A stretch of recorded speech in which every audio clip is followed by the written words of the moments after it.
Well, welcome everybody. My name is Jeff Letts. I'm the CEO of Jenista, and I'm really excited about this evening as we wrap up this five-part series on how to combat the cost of living crisis. And one of the reasons why I'm so excited about this evening is it has had such an effect on me, which we're talking tonight about mental health, in that, I lost both of my parents when I was very young because of financial problems. And the fact is that they struggled financially and that affected their mental health. And so one of the things at Jenista that we believe in is this holistic approach to your life. It's, you can be totally successful financially, but if the other parts of your life are, not in great shape, then you're not exactly a wholesome success.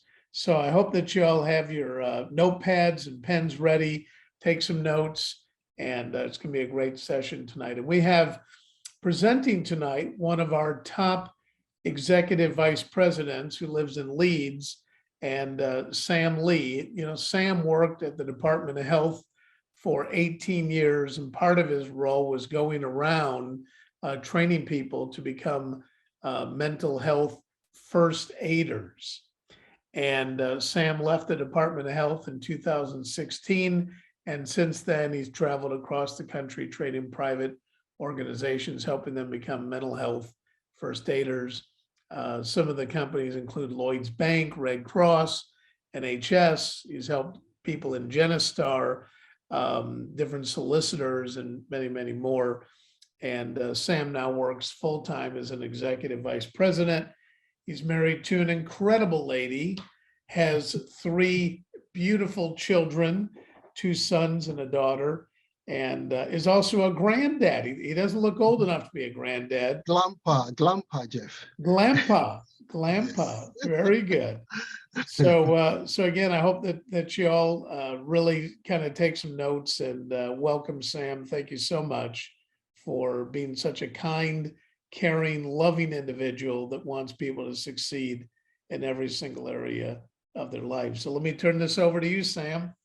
Awesome. Thank you so much, Jeff. Thank you so much. And it's great to be here. And typical, my house phone is going to start going off. You can't write it. You can't script it. My mental health is now affected right now.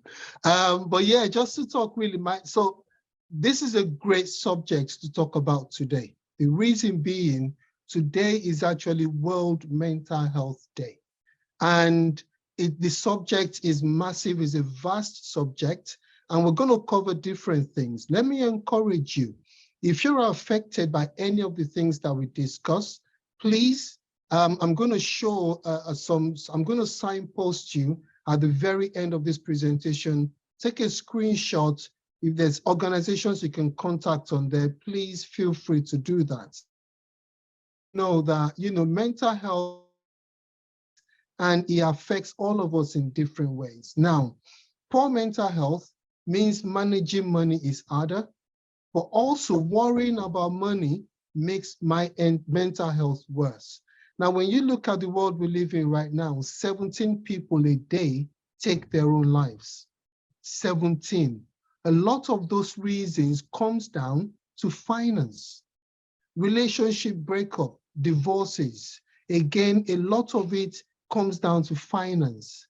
If you ask medical professionals, things like diabetes, sicknesses that is caused by stress. Now, when you go back and you pull out the stress, a lot of the time it comes down to finances. So I'm really proud of our company that we're actually discussing this, because generally mental health is not discussed in most places. There's a taboo around the subject. So well done, Jenista. Give yourselves a round of applause to the organization. Absolutely awesome. Now, what does the term mental health mean to you? Can I just have some people write in the chat box? I want this to be as interactive as possible. When you hear the word mental health, what does it mean to you? Feel free to put in the chat box. There's different definitions around mental health, and this really is part of our overall health. The quality of your mental health is shown by how you feel, how you think and behave, how you cope with ups and downs of everyday life. We all are going to have some good days. We're going to have some bad days. Why do we cope differently?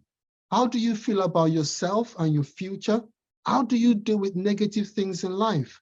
And then when it comes down to stress, why do we react to stress differently? How can Jeff and I be going through the same challenges? Jeff seems okay and I'm not. I will break that down for you in a minute. But recognize that we all have mental health.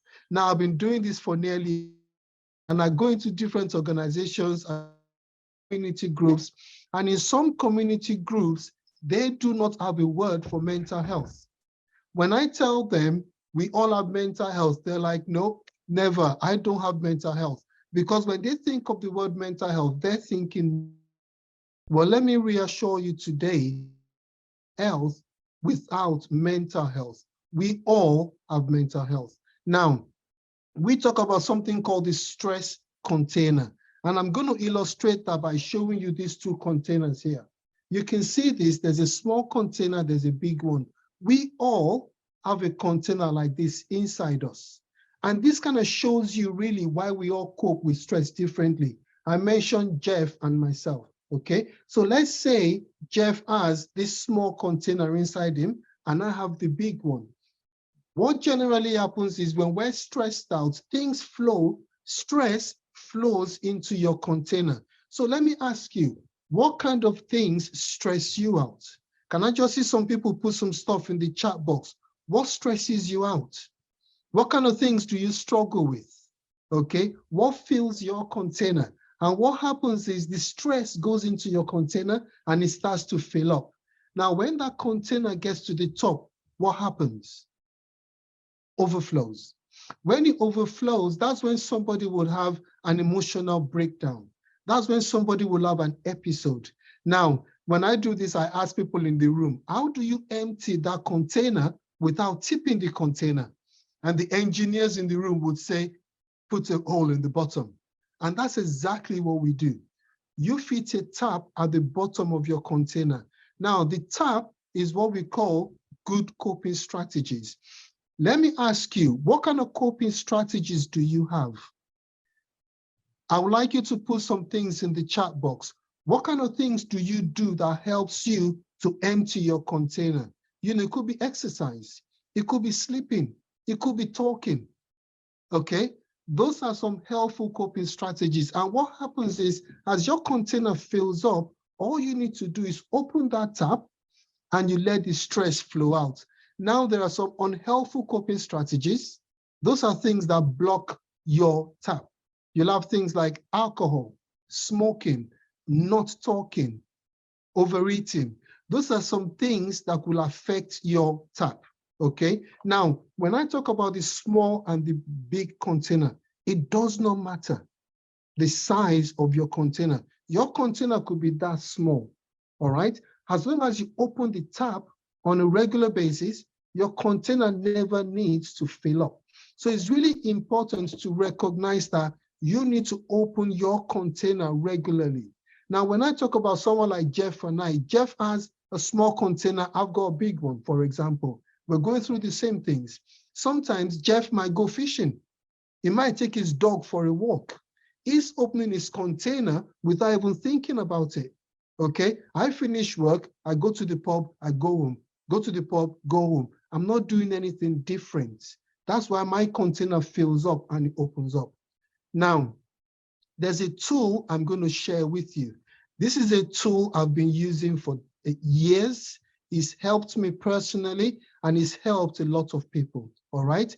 When your container is filling up, when it's getting to the top, what I'd like you to do is to get a piece of paper and write down all those things that might be stressing you out. So money, children, your partner, whatever it may be, write everything down on a piece of paper. Then I want you to ask yourself some questions, okay? I hope you're taking some notes because this is gold, all right? One of the questions you should ask yourself is this: what can I change? What can I change? Second question, What can't I change and I need to accept? Sometimes we stress out about things that we don't really need, we can't change it. So you need to accept it. And the next one kind of comes up to that. One needs your urgent attention. What do you need to look at first? So maybe if you've got 10 things on your list, put them in order of importance. Number 1, number 2, number 3. You've got to be intentional about this. And then the next thing is this, and this one just blows my mind. Can anyone help you? Sometimes we don't just sit back and take the time to think about somebody who could support you, somebody who can help you, somebody who can show you a way. All right, so who can help you? Who can support you? And then the last two really is, what are your unhelpful coping strategies? So my unhelpful coping strategy is, I just stop talking. And my wife knows me. When I get in front of the TV and I put on a box set, I don't want to talk to anybody because my container is filling up. And that kind of comes to, if I ask you a question, do you have people in your life that would recognize that your container is filling up? Okay. Do you have people in your life that recognizes that your container is filling up? They can tell what's happening and they can come and have a chat with you. And those people, do they know your helpful coping strategies? Because when they know your helpful coping strategies and they can see that you're showing symptoms of your container filling up, they can come to you and say, you know what, how are you doing? Do you want to go for a run? Do you want to go for a swim? Should we go to the cinema? But make sure that you have people in your life that can see the symptoms of you getting filled up, and then you can empty it. Now, what can you do during these tough times to help you with your mental health, to help you improve in a way with your mental health? Now, I'm going to put this up here. This is something that is called the 5 a day. How many of you have heard of the 5 a day? Eat your 5 fruits a day. You've all heard that. Well, I can't say you all have heard it, but a lot of people have heard it. All right. Now, we have something similar within the well-being arena, and it's called the 5 ways to well-being. Just like eating your 5 fruits a day, you need to have the 5 ways to well-being on a daily basis. All right. So what I'm going to do is break this down one by one. And we're going to start with connecting with other people. All right. So good relationships are important to your mental health well-being. All right. And this can really help you to build a sense of belonging and self-worth, give you an opportunity to share positive experiences, provide emotional support, and allow you to support others. So the next thing really is wondering, how can you do that? What kind of things can you do to make that happen? And there's different things, time with your family, trying to fix a time for dinner. For me and my family, we do that. We have a set time that we have dinner, especially on a Sunday. We sit around the table and we just have a great time. Arrange a day out with friends, okay? Video chat with people abroad. Have lunch with a colleague and, volunteer. Something I do, I'm a football coach. I coach a primary school not far from mine. My boys went to the school 7 years ago. They left, but I've stayed on and I'm still training the school. It gives me a chance to connect with the children, gives me a chance to connect with the teachers, gives me a chance to connect. Very important. Now that's connecting with other people. The other thing you need to be doing really is be physically active. Okay. And when you think about being active, is, being active is not only great for your physical health, but also important for your fitness. Okay. And, it's your mental health is improved by different things. So raising your self-esteem, helping you to set goals or challenges and achieving them causes a chemical change in your brain, which can help you to positively change your mood. Now, what are some ways you can do this? Like I said, you need to try and do these 5 ways to well-being on a daily basis. So when you go to work, why not take the stairs instead of walk into work? So you can connect, as well. You see what's happening there? Yeah, get off the bus one stop earlier. Park your car 10, 15 minutes away and walk into work. Do some easy exercises, even if it's just stretching before you leave for work in the morning. Those are some things you can do to get you to do some physical activity. This is one I used to see when I had a job. I used to have colleagues that used to call their fellow colleague across the room. Get up, go for a walk. That way you're connecting with people as well, not calling them, not calling them on the phone or emailing them on the same floor. It's just ridiculous. Now, the next thing is learn new skills, okay? Research shows that learning new skills can also improve your mental well-being, all right? Now, this boosting self-confidence and raising self-esteem, helping you to build a sense of purpose, and helping you to connect with others, okay? Again, you see the connecting there. We're social beings. We're meant to hang out. We're meant to hook up with each other. Now, even if you feel like you do not have enough time, there are lots of different ways to bring learning into your life. And there's different things you can try. Try learning to cook something new. Now, one of my goals this year, we did goals at the beginning of the year. One of my goals this year was to cook for my family at least once a week in the month. Now, this is giving me an opportunity because, you know, I could only cook one thing when I got married. Now I'm having to learn different new things to cook. YouTube is your friend, okay? So really, learn something new to cook. You're learning something new. Work on a DIY project, you know, fix a bike, a garden gate, something bigger. Sign up for a course, learn a new language. It could be sign language, practical skills like plumbing, joinery. Actually, if you can learn those things, you can actually do well because everybody needs things doing. I need some stuff doing at home. So if you've got those skills, I could do with you around my house. And, you know, try new hobbies that challenge you, writing a blog, doing a new sport, learning to paint. There's so many things you can do. Start a book club, but you're learning new skills and you're growing yourself on a daily basis. Next one is give to others. Okay, research suggests that acts of giving and kindness can help improve your mental well-being by creating a positive feeling and a sense of reward, giving you a feeling of purpose and self-worth, helping you connect with other people. And again, you know, it could be small acts of kindness. It doesn't have to be massive. It doesn't have to be big. Simple things like saying thank you. I was talking to a friend recently, and she was saying, you know, when she grew up, she didn't say a lot of thank yous. And it was somebody who actually told her about it, and she's now changed it. And now she's absolutely awesome at saying thank you. Say thank you to somebody, smile to somebody. That's giving to that person because you don't know where they've come from. You don't know what they're going through. Asking friends, family, colleagues how they're doing. Important, listening to their answers. Don't just ask, how are you doing, just for the sake of it.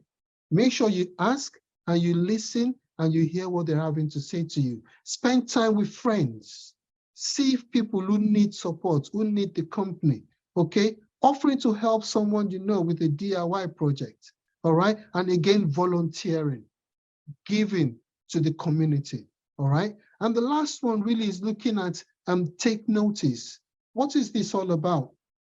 Paying more attention to the present moment can improve your mental well-being. This includes your thoughts, your feelings, your body, and the world around you. And this is really talking about mindfulness. Does anybody here do mindfulness? We've got over 100 people on here. Do you do mindfulness? If you do, let me just say you put something in the chat box. I love mindfulness, okay? It can help you enjoy life more, understand yourself better, okay? It can positively change the way you feel about life and how you approach challenges. So what are some things that you can do? Here's just some advice. Why not get a plant for your workplace? You know, get a plant, look after it, watch how it changes over time. That's you being in the moment. Have a clear the clutter day. You know, look around and just clear things and just spend time doing that. Mindfulness is being in that moment, in that time.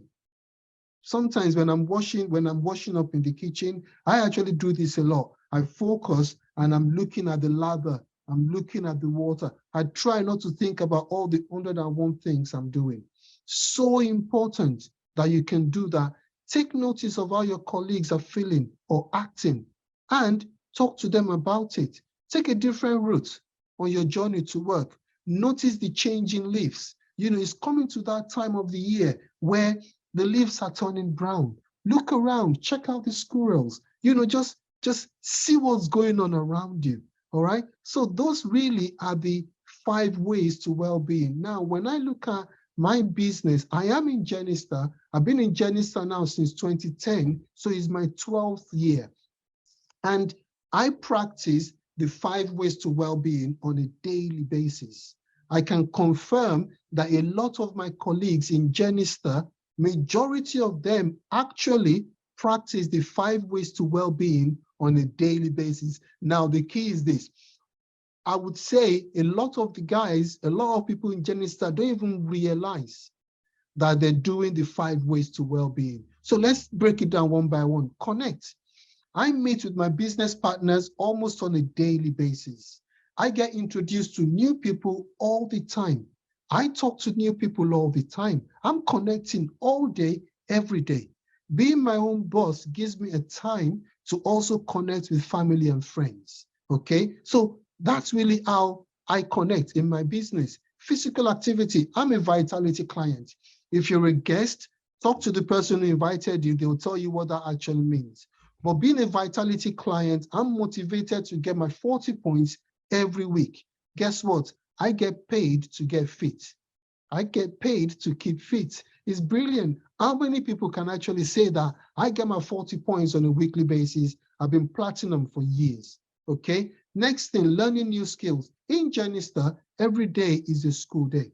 We offer daily mentoring, coaching, training, leadership development. We learn new things on a daily basis. Your business in Jenista is giving you those new skills every day. We're doing this now. Guess what?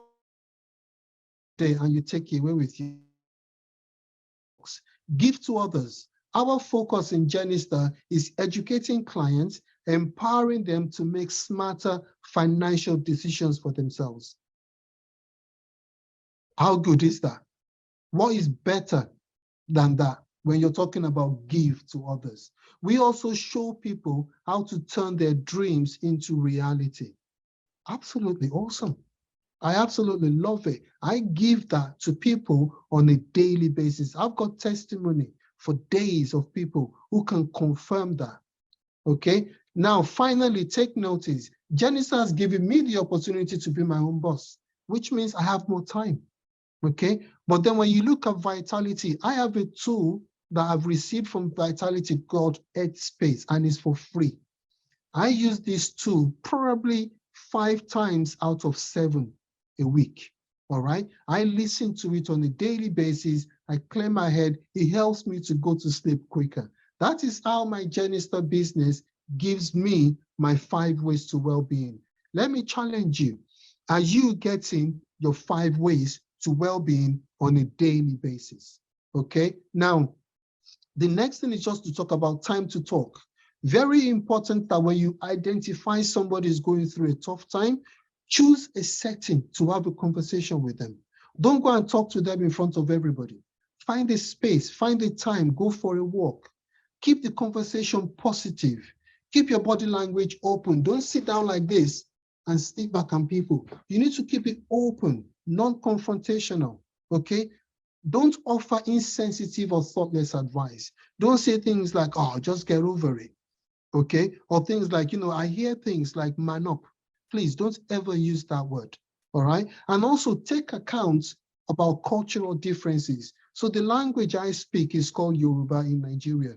In that language, in Yoruba language, there is no word for mental health. When we hear mental health, we think of somebody living on the streets, naked, cutting themselves. Okay, so really, when you're talking to somebody from that cultural background, you need to think of where they're coming from, okay, and then address it in but some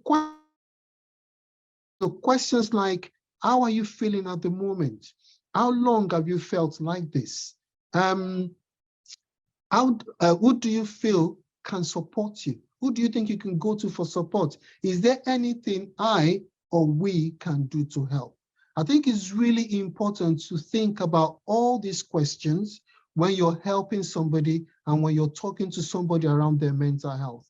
Now, when I talk about listening, I'm not saying just listen for the fun of it, okay? Just listen and just ignore it. So just to show you really what I mean when I talk about listening, I've got a video that I'm going to share with you. And then after we've shared the video, I'll just finish off with a couple more slides. So just bear with me a minute. Let me find it and play.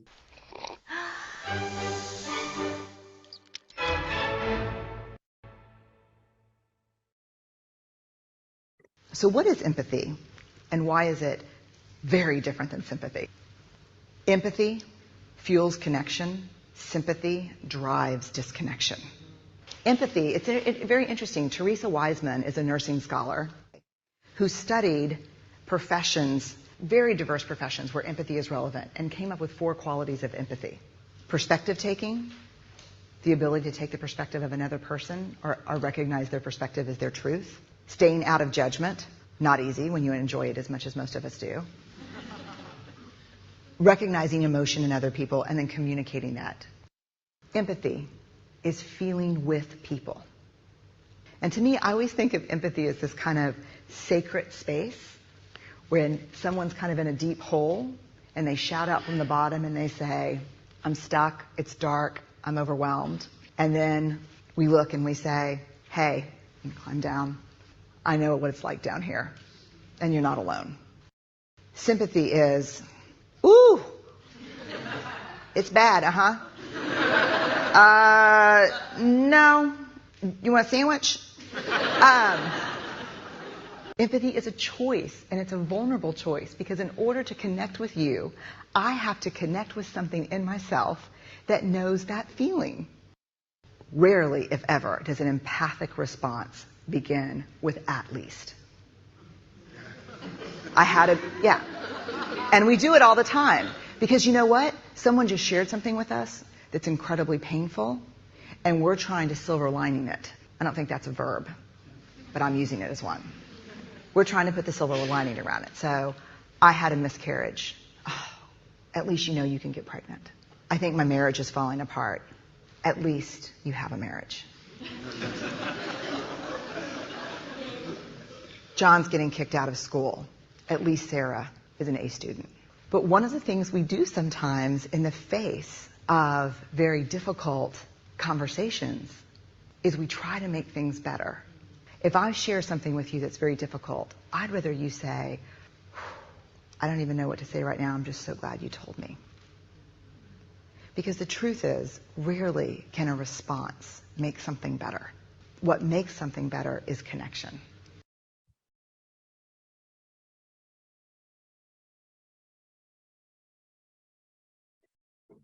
Wow, how good was that? What I'd like to see, I'd like you to see some comments. Stephanie, if you just share your screen again, please. But can I just see some comments in the chat box? What did you like about that video?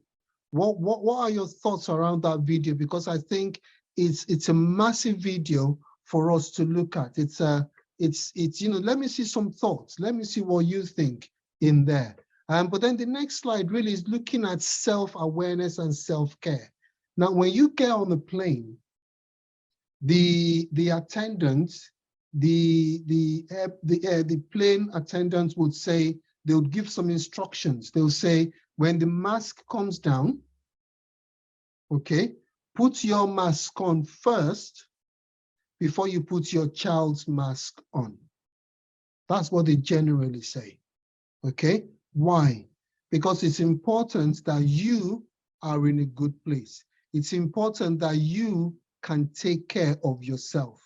Okay, so really very important is that when you're looking at self-care, what are some things that you can do to make sure you're in a good place before you can try and help other people? So for me, prayer and meditation, volunteering, exercising, setting goals, having a CCMP, all right? Join a support group, spend time outdoors, personal care, practice positive thinking. You know, when I look at this, I think of, I was listening to somebody recently and he said, if you want to be an eagle, you don't hang around with chickens. Okay, if you want to fly, you need to find other eagles that you can hang out with and fly with. All right, so positive thinking, you need to be around people that bring that out of you. Painting, drawing, you know, there's things like join the dots. There's things like coloring in the books. You can, you know, you can see, I do crossword. All right, there are certain things that you can do just to get yourself away and just relax. Get some alone time. Spend time with friends and supportive people. Like I said, I've got a fantastic team in, you know, and we love to get together. We love to hang out, but also make sure you set boundaries. All right. What can you take? What can't you take? And then make sure you have those boundaries set.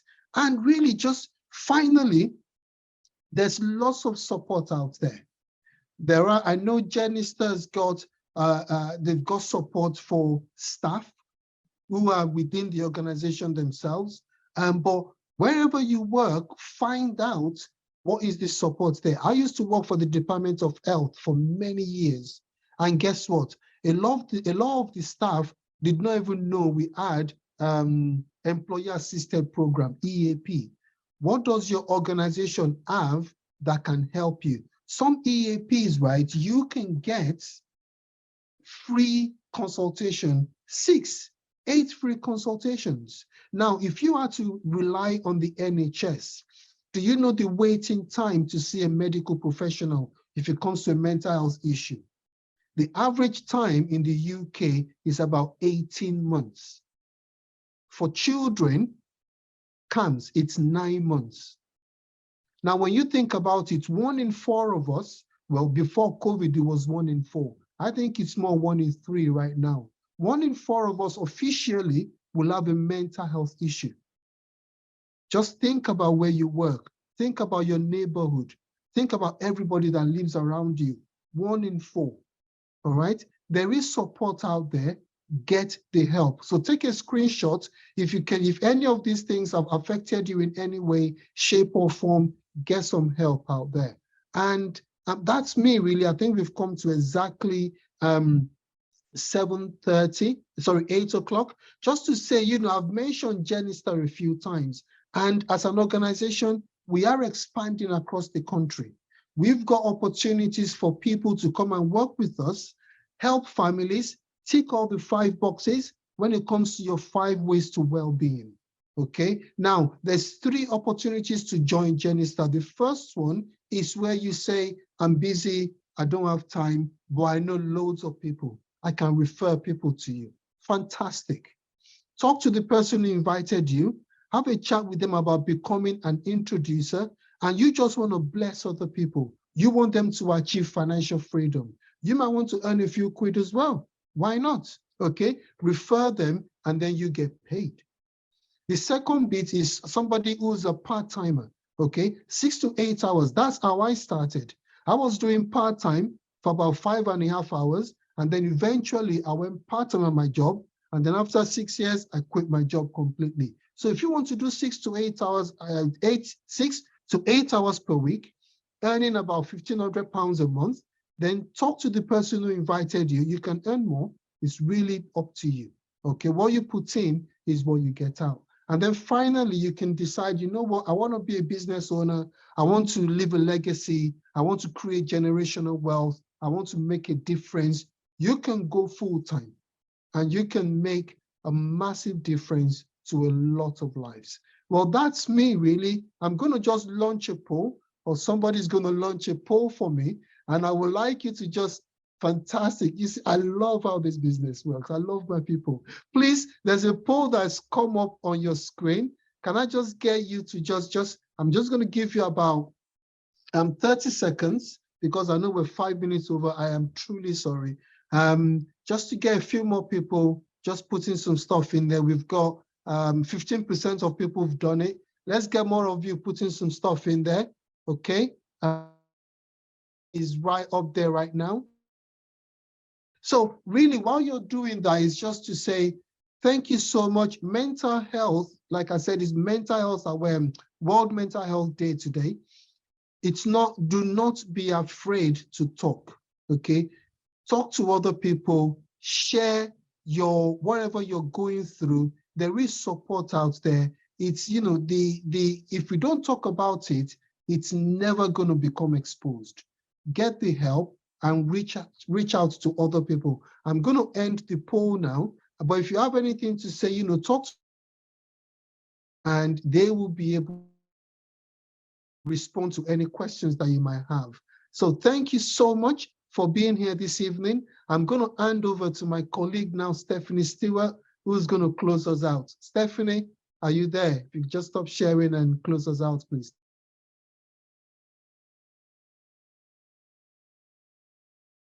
Yes, I am. Yes, thank you so much for an awesome presentation this evening.